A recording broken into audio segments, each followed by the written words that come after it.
ये गुफा जो मंदिर का परिसर है और मंदिर का मुख्य द्वार है। तो दोस्तों ये आपको दिखाया है गुफा वाले बाबा का मंदिर।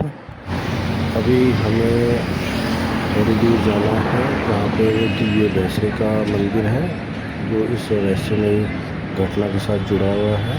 इसमें बाबा का चमत्कार पूर्ण तरह सिद्ध होता है। उसके लिए आपको लेकर चलते हैं, आइए चलते हैं। तो राम राम दोस्तों, अब आपको लेकर चलते हैं। ये गुफा वाला बाबा का मंदिर आपको दिखाया है। अब इससे थोड़ी सी आगे ही चलकर उल्टे हाथ पे आपको मंदिर दिखाते हैं जिसका हमें अभी वर्णन किया था, जो भैंसे वाले मंदिर के नाम से प्रसिद्ध है। देखो आपको दिखाई भी दे रहा होगा, ये वो रास्ता है। इस रास्ते पे चलते हैं, दर्शन करते हैं।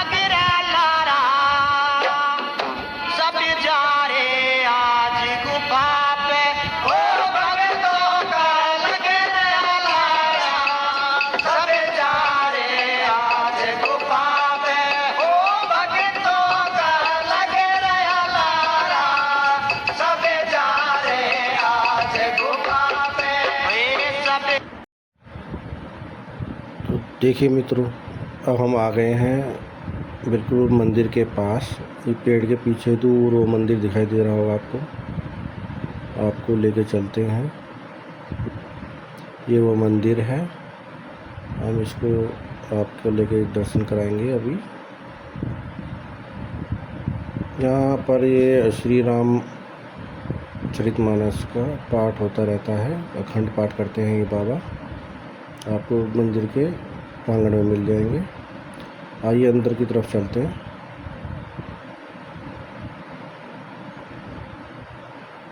ये मंदिर आप देखेंगे तो वही प्रतीक के रूप में ये मंदिर है जो बाबा की रहस्यमय घटना के साथ जुड़ा हुआ है। यहाँ पर ये बाबा इनकी देख रेख करते हैं और आप देखेंगे तो यहाँ पर बाबा की अखंड धुनी जल रही है। गुफा वाले बाबा की उसकी भभूत बनाई के प्रसाद के रूप में भी दी जाती हैं और आपको दर्शन कराते हैं उन दिव्य शक्ति की जो भैंसा के रूप में आए थे। भैंसे के रूप में आके उन्होंने ही यहाँ पर ये कथा के पात्र बने थे। ये आप ध्यान से देखेंगे तो एक छोटी सी प्रतिमा है। जब बाबा ने इनको श्राप दिया था तो राख हो गई थी। राख होने के बाद ये एक दिव्य मूर्ति प्रकट हुई थी जो जिसमें उनकी बस पीठ ही पीठ दिखाई दे रही है, तो भैंस रूपी दिव्य शक्ति की। आप आइए दर्शन कीजिए और दर्शन का आप लाभ लीजिए। यहाँ पर बहुत से श्रद्धालु आते हैं, दर्शन करते हैं, अपनी मनौती मांगते हैं और बहुत ही श्रद्धा भाव से मंदिर के दर्शन करते हैं। ये मंदिर बिल्कुल खेतों के बीच में आप देख सकते हैं, बराबर में बिल्कुल खेत ही खेत हैं। और यहाँ से आपको दिखाई दे रहे होंगे वो गुफा वाले बाबा का मंदिर जो हाईवे पे है। वहाँ से थोड़ा सा आप चलेंगे तो उल्टे हाथ की तरफ अंदर की तरफ अब रास्ता आ रहा है। देखो ये रास्ता आ रहा है और फिर सीधा सामने फिर उल्टे हाथ पे मुड़ेंगे तो सीधा मंदिर पड़ता है। जय हो बाबा की। अब चलिए अन बाबा से थोड़ा इस दिव्य कथा के बारे में पता करते हैं। जय हो बाबा की।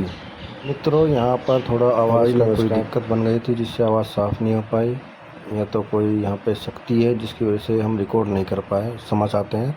पर हमारी जब इन बाबा से बात हुई जो इनकी देख रेख कर रहे हैं इस मंदिर की, तो उन्होंने बताया कि ये दिव्य मंदिर बना हुआ है क्योंकि जो भैंसे की जो रूप में कोई दिव्य शक्ति बाबा से जब ये टकराई थी और बाबा ने इसको श्राप दिया था, तब से ये मूर्ति बन गई थी और यहाँ पर विराजमान है। उसके बाद बाबा ने बताया कि तब से ये मंदिर बना दिया गया है। तो जो भी श्रद्धालु यहाँ पर आते हैं वो गुफा वाले मंदिर के दर्शन के बाद इस मंदिर के भी दर्शन करते हैं तो उनकी यात्रा पूरी होती है।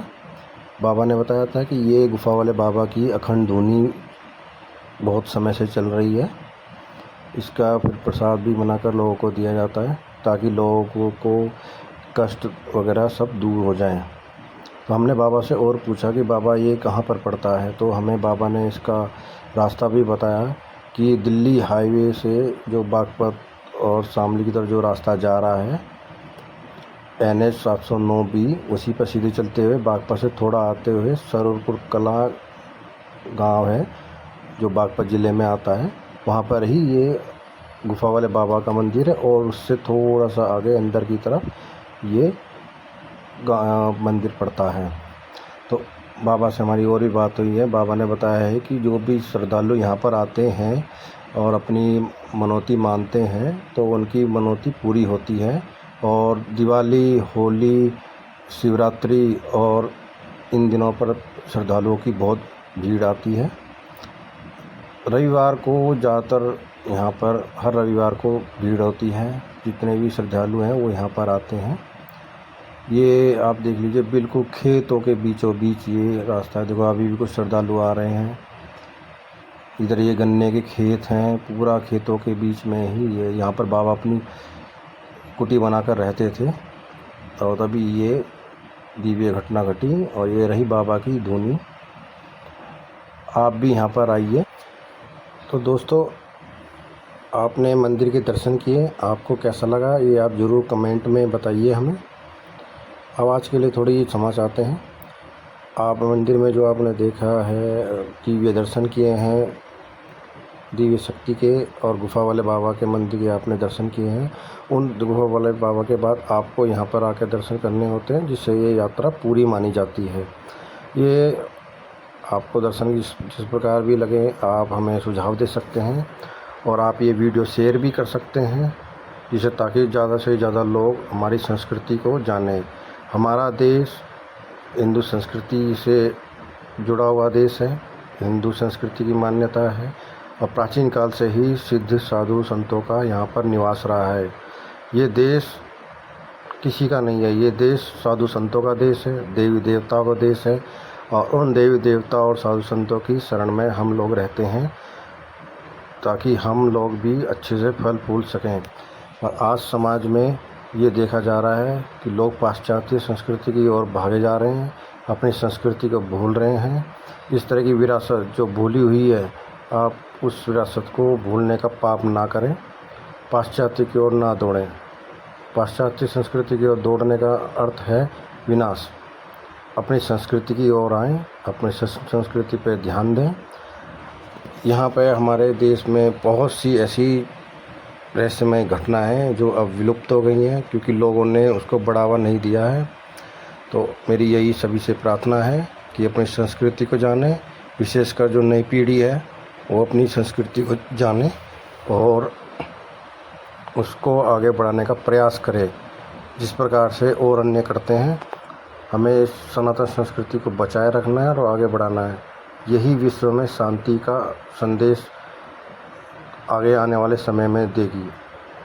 मान्यता यही है कि जिस संस्कृति में शांति, संयम, भाईचारा, सौहार्द, दया, नियम आदि होता है, वही संस्कृति सबसे आगे होती है। तो इसमें तो कोई दो राय नहीं है।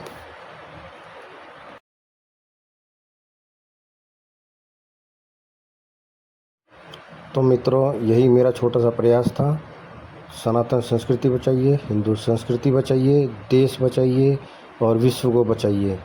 साधु संत हैं, देवी देवताएं तो हम हैं, अन्यथा ये समाज विनाश की ओर चला जाएगा। ये छोटा सा प्रयास है। आप सभी से विनती है कि आप भी आगे आकर अपने समाज की, अपने संस्कृति की, अपने साधु संतों की रक्षा करें। कोई भी उन पर आरोप लगाए जाते हैं उनको एकदम से ना लें, पहले उसकी गहरी छानबीन करें। नमस्कार।